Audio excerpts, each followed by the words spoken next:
Hello everyone, it is Jazz here. It is time for my January reading wrap up, and let's just jump into talking about these books. Yes!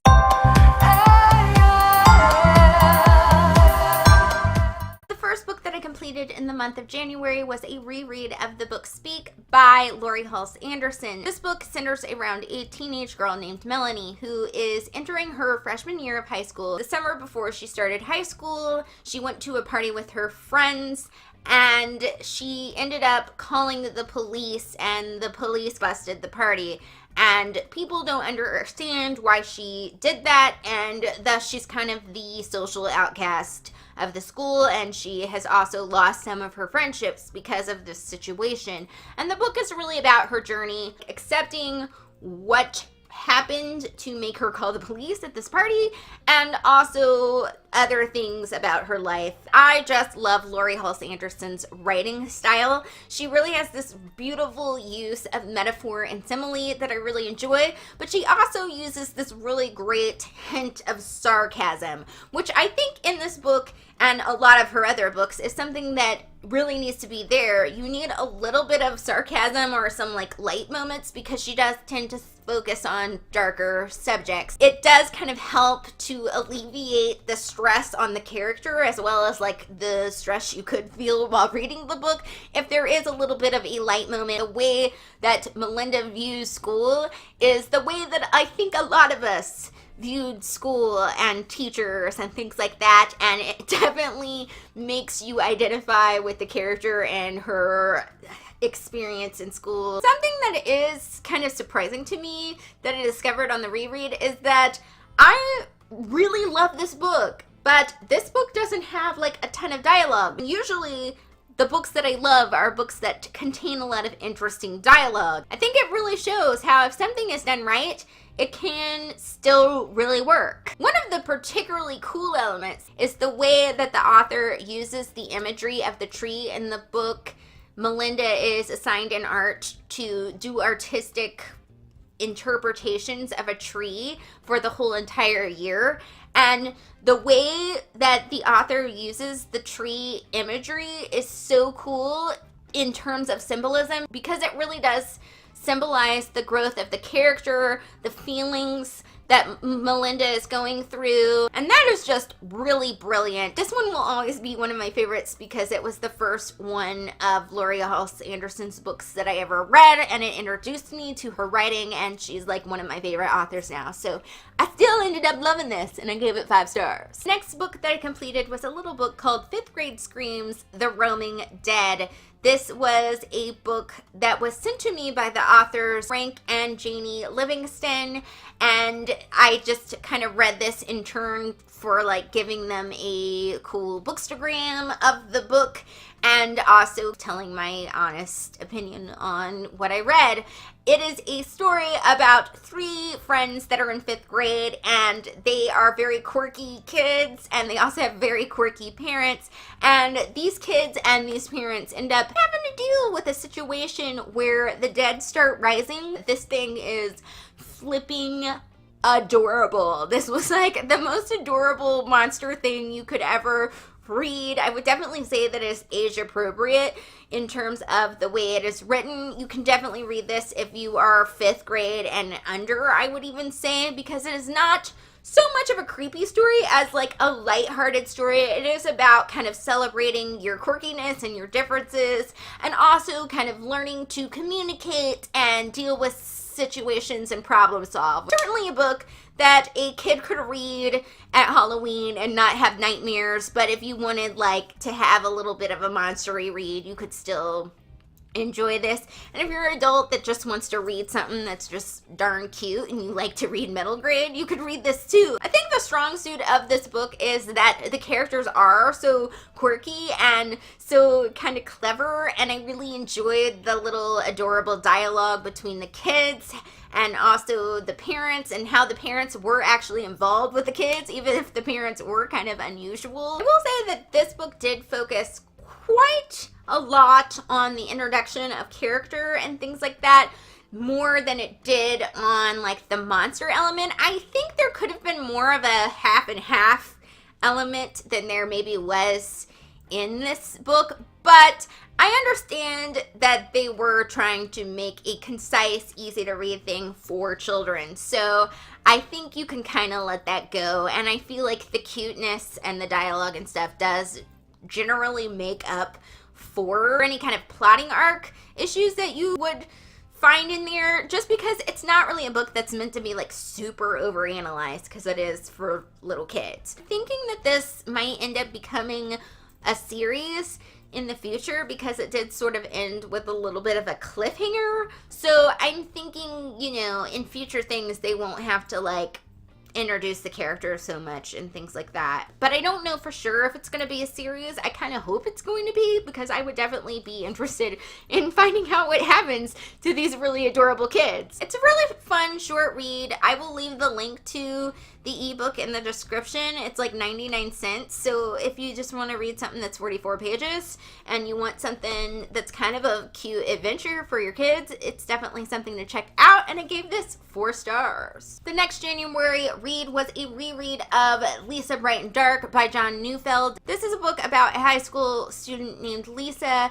Lisa is suffering from mental illness, and she just cannot convince her parents that she is, and she's tried everything to show them that she definitely needs psychological help, but it's not working. So 3 of her friends decide to figure out how they can help Lisa, either by trying to find adult help to explain to her parents that she is mentally ill and needs psychological help, or through trying to give her psychological help themselves, which is not such a great idea, but they're kind of desperate. I believe this book was published in like the early 70s or so it is definitely set in that time period, and the references reflect that, which is very interesting in terms of not only like the time period and the way like the characters view things, but it is kind of also interesting in the way that mental illness is handled. It's probably different than how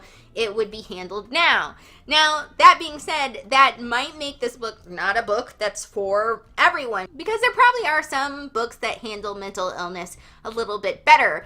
But I think the point of this book is that the parents in the story are not handling mental illness well. And so I think in a way things kind of balance out, but it does kind of reflect maybe how the way people viewed mental illness in the 70s is different from how we view it now. Although I'm sure there are still people that view things just like her parents, which is a very sad thing. This book also has a very intriguing approach. It is written from the perspective of one of Lisa's friends, Betsy, instead of from Lisa's point of view, obviously, because Lisa is going through some other things. So Betsy is our narrator. She is very much the quintessential like 70s teenager, and her viewpoint is definitely true to that. And I would also say that the way it's written is really great in terms of the fact that these teenage girls really do sound like teenage girls and have a realistic point of view and a way of talking, which is kind of cool that a guy wrote this and wrote teenage girls well. But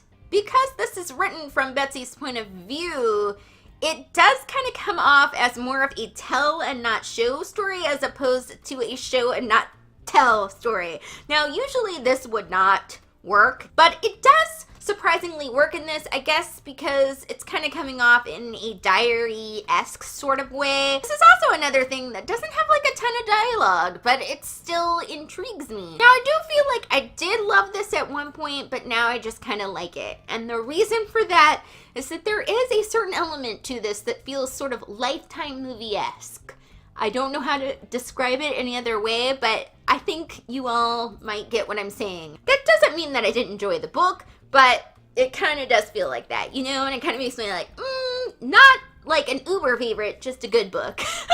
So I decided to give this 4 stars. The next book that was completed was The Book of Mice and Men by John Steinbeck. This book is set in the 1930s in California, and it centers around 2 characters named George and Lenny. These 2 characters are very much an unlikely pair. George is like a tiny guy with big dreams, and he's kind of the caretaker for Lenny, who is like a super strong huge guy, but has a very childlike mind. And the fact that he has a childlike mind tends to get Lenny in a lot of trouble, and subsequently George in a lot of trouble. So George and Lenny are like leaving their last job because they got in a little bit of an issue, and they are joining a new group of characters in a new job on a new farm, and they are really seeking to make money so that they can live their dream of having like their own land. However, Lenny kind of gets in trouble again, and tragedy ensues. I'm really excited that I finally got around to this book. I know a lot of people usually read this in high school and college, but I didn't get to read it in school. And I did find it a really like good, entertaining read. The characters are depicted in such a realistic way, just the way they speak and the way they communicate and the way their archetypes are kind of shown are very well done. And also, I do think this is one of like the first books that I've read where things are written in dialect and it doesn't drive me flipping insane because it's like still understandable, y'all. Like, authors, do it like Steinbeck. It just makes our lives easier, but it still makes everything come across in the way that they talk. So that is really cool because it's written in dialect pretty clearly, but the dialect definitely helps facilitate like the character development of the characters and get that across, which because of the length of the book, it's very short, you know, that is really important because there's not a lot of time to like spend a lot of time on character development. You need to kind of like get what people are about like right off the bat. This book also uses foreshadowing so excellently, and I really liked how it kind of explored themes throughout the book. I think that is something that really makes this book something that people want to study, and that's probably why it's so often studied. Now, the only thing about this book is that I kind of had a weird experience with it because as soon as I started it, I immediately knew that it was a book that I was going to enjoy more if I read it a second time. I think to get the full impact of this book, you really do have to be in the mood to really analyze the symbolism in this. I think there are a lot of like land descriptions and things like that that are very symbolistic, and I think you have to be in the mood to like really dive into the analyzation of that to get the like full impact of the book. I, however, was not particularly in that mood, but the good news is that you can still enjoy the story whether you decide to analyze it or not. So I chose not to overanalyze it, and I still really found a lot of things to enjoy about it. I will say that the book is kind of repetitive in places. I do think that is there for a reason. I don't think it's there like to be pointless, but that is kind of an element of the book. So if you think that you might have trouble with like repetitiveness and dialogue, maybe not the book for everyone.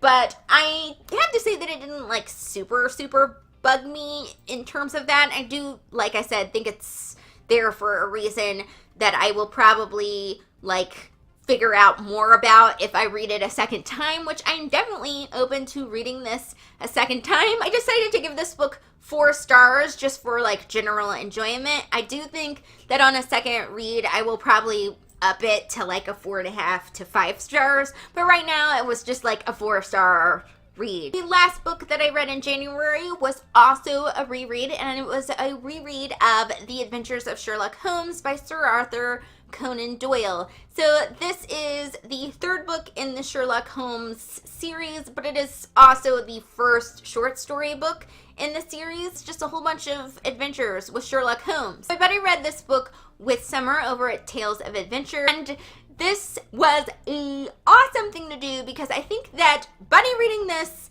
and rereading this book really made me enjoy this book a whole lot more than I think I did the first time. I think the first time I really got a little too involved with the fact that it was a short story book. Now, I do enjoy short stories, but I have a way of reading them where I like read one and then like put it down for like 50 years and then like read another one. I have a really hard time usually like reading a whole bunch of short stories in a row because I do prefer longer stories. So I think the first time I was just kind of like, oh my gosh, it's the short story one, instead of really like focusing on like the awesome elements of the stories in general. One great thing that I really enjoy about Sherlock Holmes novels as well as the short stories is that I really love the interaction between Sherlock and Watson. They have such a really cool friendship, and the way they kind of banter is very funny. I think it's so funny how they can banter about certain elements of each other's personalities, but they still can be friends and solve cases together. Another thing that me and Summer ended up kind of discussing a little bit about was the fact that in these short stories in particular, you really do see that Sherlock is human. He is very eccentric, but he does have feelings and care about helping people to a certain extent, which I think is something that is not always fully expressed in a lot of the cinema and TV show adaptations. I mean, though he has like no patience for like things that are just trivial in his mind, he's not like uncaring. And I think that is something that you really have to read the books to get. Now, most of the stories in this are like 100% great. There are a couple that are predictable, but you still enjoy. This is the short story collection that sort of introduces the character Irene Adler. I really love the 5 Orange Pips and also the final story that's in the collection, which I cannot remember the name of, but that one is like super interesting and also vaguely hilarious. The only story that I'm not like particularly like in love with is the Blue Carbuncle. I do enjoy it, and I think I liked it more a second read through just because I got that Conan Doyle was kind of saying something that seemed kind of trivial and weird is actually something that could turn into like a really interesting, genuine case. And I got that this time, and I did enjoy it a little bit more. And also the fact that it's just kind of meh to me doesn't hurt my overall like view of the book. So I still decided to give this 5 stars. Those were my little thoughts and reviews on the 5 books that I read in January. I will of course be making a February TBR a little bit later and putting that up. And that is it for today. I will see you all later. Bye!